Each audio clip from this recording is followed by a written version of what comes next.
Hi guys, welcome back to my channel. কেমন আছো তোমরা সবাই? চলে এসেছি আরও একটা নতুন ভিডিও নিয়ে। আজকে আমি রোদের শুকানো ঝামেলা ছাড়াই বাড়িতে বানিয়ে দেখাবো কিভাবে কারি পাতা তোমরা অনেক দিন পর্যন্ত সংগ্রহ করতে পারো।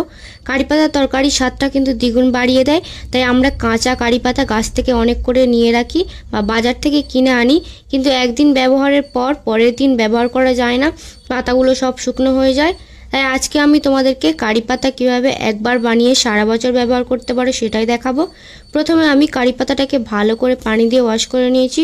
এরপর একটা শুকনো প্যানের ওপর দিয়ে গ্যাসের ফ্লেম লোতে রেখে একটা স্প্যাচুলা দিয়ে নাড়তে থাকবো।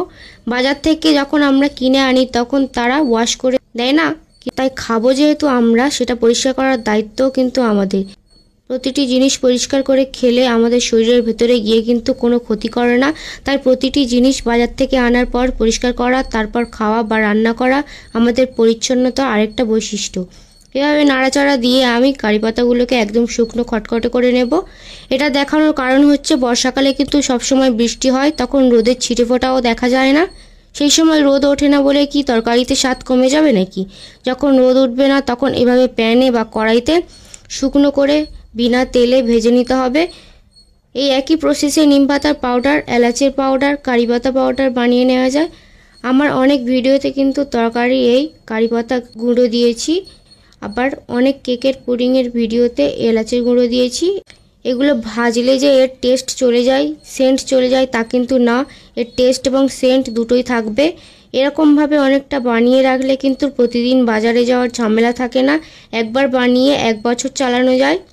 কারি পাতা একটু শুকনো হয়ে যাওয়ার পর কিন্তু আমি নামিয়ে হাত দিয়ে একটু ভেঙে নিয়েছি, এতে পাতাটা ভাজার সময় পাতাটা ভাঁজ হয়ে যায়, সেই ভাঁজগুলো কিন্তু ভাজা হয় না, তাই একবার এভাবে ভেঙে দিলে ভাজতে কিন্তু সুবিধা হয়।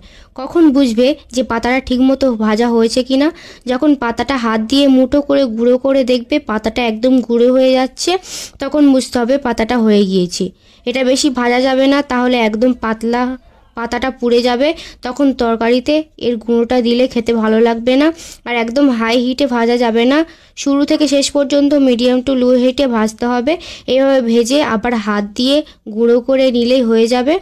আর চাইলে মিক্সার মেশিনে এটা দিয়ে এগুলোকে পাউডার বানিয়ে নিতে পারো, কিন্তু একটু গোটা গোটা রাখলে খেতে ভালো লাগে। তখন কিন্তু আর তরকারি খাওয়ার সময় পাতাটা ফেলে দিতে হবে না, তখনই খেয়ে নেওয়া যায়।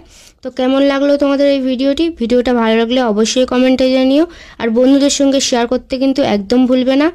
আমার চ্যানেলে নতুন হলে চ্যানেলটা সাবস্ক্রাইব করে দাও, যাতে পরবর্তী ভিডিওর আপডেট সবার আগে তোমার কাছে পৌঁছায়। আর ফেসবুক থেকে দেখে থাকলে প্লিজ ফলো করে দাও, আর আমার ইউটিউব চ্যানেলটাকে সবাই সাবস্ক্রাইব করে দাও। লিঙ্ক এই ভিডিওর ডিসক্রিপশন বক্সে দেওয়া আছে। দেখা হচ্ছে পরের ভিডিওতে, ততক্ষণে বাই বাই।